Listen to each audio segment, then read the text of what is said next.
Democracy depends on a free press. Please support our independent journalism at democracynow.org/give.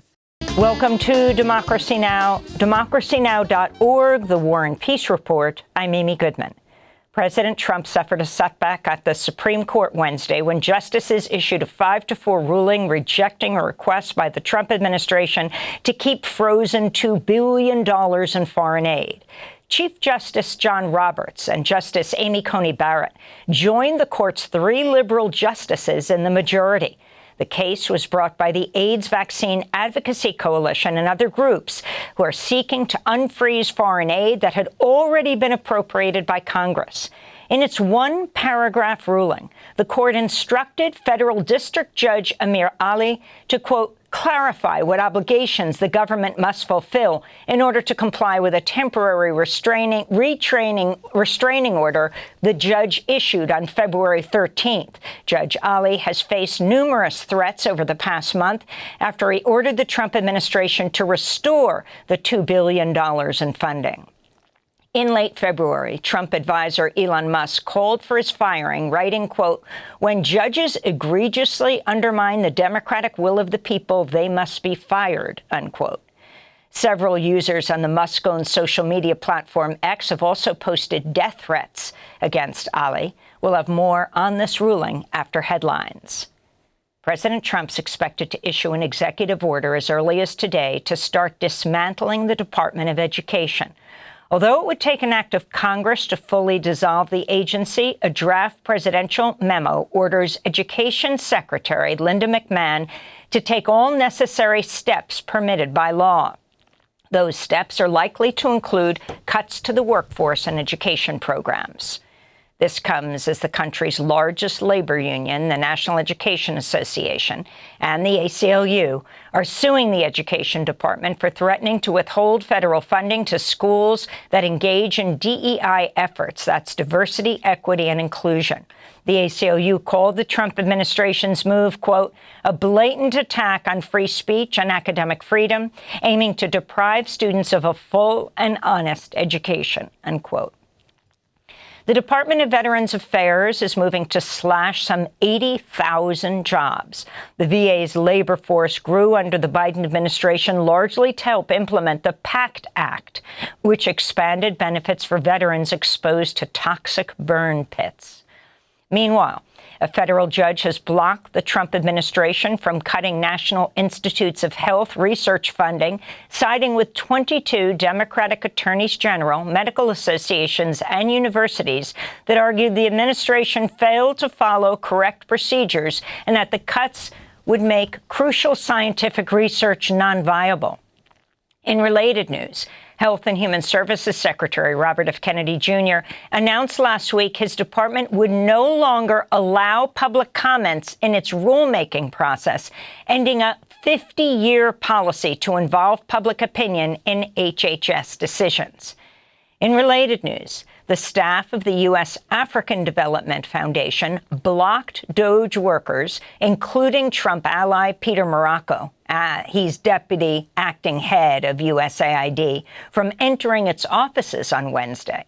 The DOGE workers eventually left, but threatened to return today with U.S. Marshals.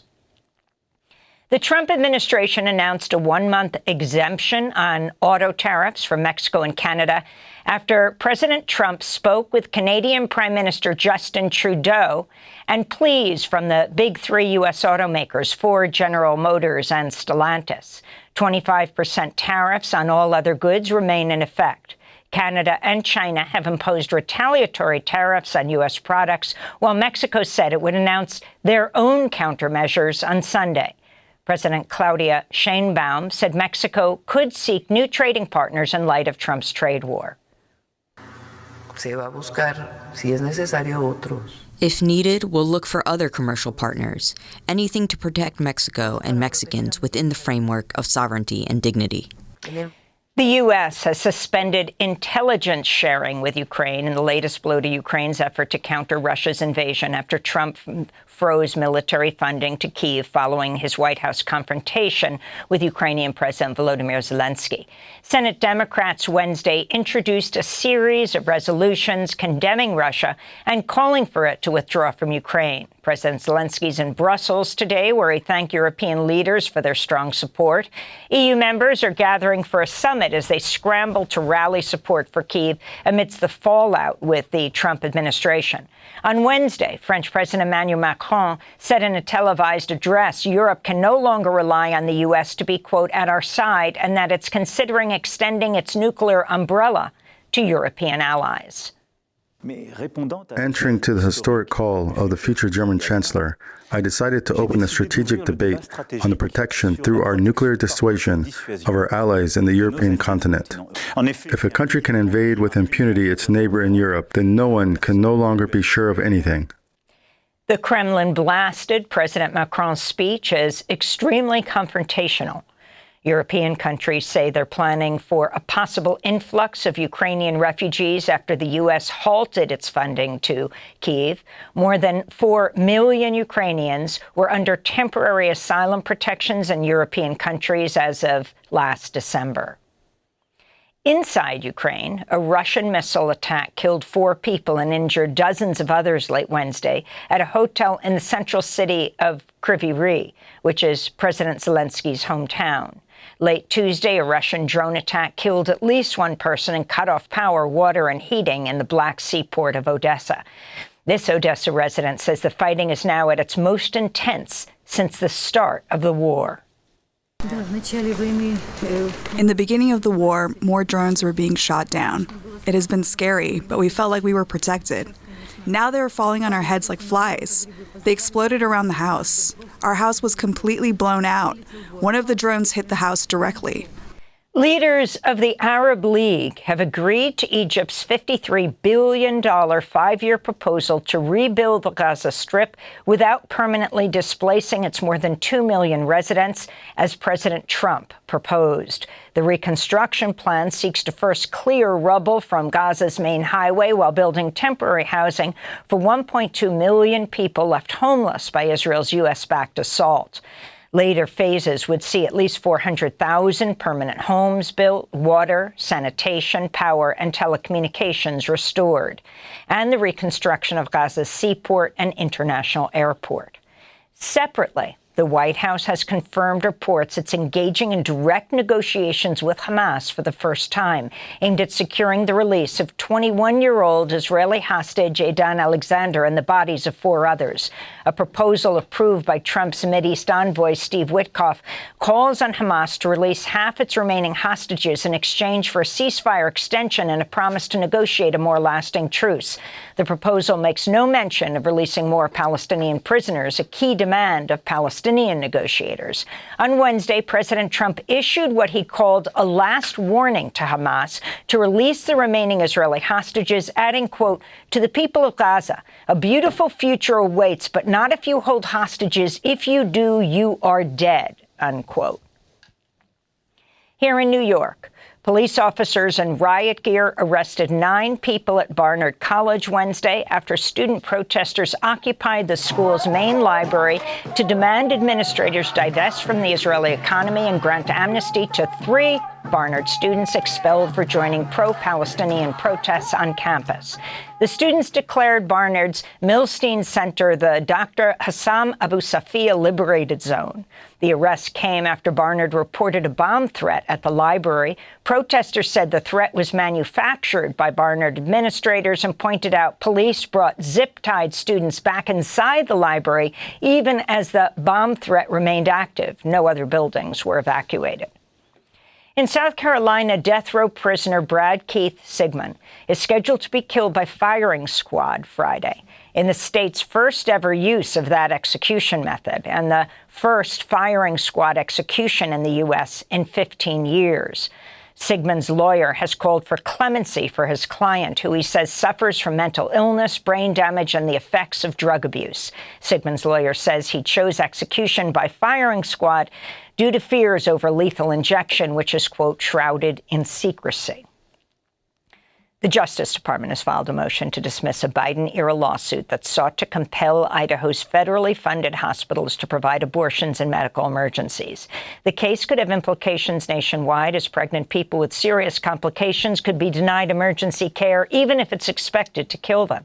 Idaho is one of 12 states that have imposed abortion bans since the Supreme Court overturned Roe v. Wade in 2022. Another 4 states have banned abortions after 6 weeks of gestation. On Capitol Hill, Democratic mayors from Boston, Chicago, Denver, and New York appeared before a House panel Wednesday amidst Trump's threats to withhold funding for so-called sanctuary cities that impede his crackdown on immigrants. Boston Mayor Michelle Wu forcefully rebutted Republican lies that immigrants make cities less safe. You could pass bipartisan legislation, and that would be comprehensive immigration law. The false narrative is that immigrants in general are criminals, or immigrants in general cause all sorts of danger and harm. That is actually what is undermining safety in our communities. If you wanted to make us safe, pass gun reforms. Stop cutting Medicaid. Stop cutting cancer research. Stop cutting funds for veterans. That is what will make our city safe. Mayor Michelle Wu arrived at the congressional hearing with her newborn daughter. The New York Immigration Coalition blasted the hearing as a sham, which was held as a, quote, opportunity for extremist MAGA Republicans to spew hate and distortions about immigration, unquote.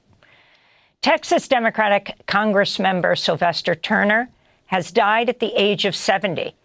His cause of death has not yet been revealed, but he was working just hours before his death, appearing at Trump's Capitol Hill speech Tuesday night. Turner was previously a Texas state legislator and mayor of Houston. He was sworn in as U.S. representative in January. Virginia Republican Governor Glenn Youngkin has pardoned a white police officer just days after a judge sentenced him to 3 years in prison for fatally shooting an unarmed black man accused of shoplifting 2 pairs of sunglasses from a shopping mall outside Washington, D.C. Officer Wesley Shiflett was sentenced on Friday to 3 years in prison after a jury found him guilty of reckless handling of a firearm for chasing 37-year-old Timothy Johnson into a dark wooded area and firing 2 bullets at him. The prosecutor condemned Youngkin's pardon, writing, quote, Glenn Youngkin has spent the last 4 years honing his Trump impersonation. This is an insult to all Virginians who value an untainted justice system, he said. Meanwhile, Elon Musk has joined calls for President Trump to pardon ex-Minneapolis police officer Derek Chauvin, who was convicted of murdering George Floyd in 2020. A Trump pardon would end Chauvin's 20-year sentence on federal convictions for violating Floyd's civil rights, but Trump does not have the power to commute Chauvin's 22.5-year sentence on state murder charges. Faith leaders gathered in Washington, D.C. yesterday to mark the Christian holy day of Ash Wednesday and to condemn the Trump administration and Elon Musk's attacks on the poor. They shared the findings of a new report by the Institute for Policy Studies, the Economic Policy Institute, and Repairers of the Breach, detailing how Trump and the Republican Party are taking more services and money away from working people while cutting taxes for the wealthiest. This is Reverend Dr. William Barber. Elected technocrat can delete the financial commitments of a government established for the people and by the people, and we don't say anything. We betray our moral commitments to liberty. And congratulations to Democracy Now! Correspondent Sharif Abdel-Quddus and his colleagues at Al Jazeera for winning the RTS Television Journalism Award last night for their Fault Lines documentary, The Night Won't End, Biden's War on Gaza. Director Kavitha Shakuru dedicated the award to journalists in Gaza. The film was executive produced by Layla Alarian. You can see our interview with Sharif and Kavi about the film at democracynow.org. And those are some of the headlines. This is Democracy Now!, democracynow.org, The War and Peace Report. I'm Amy Goodman. Democracy Now! Is funded by viewers like you. Please give today at democracynow.org/give.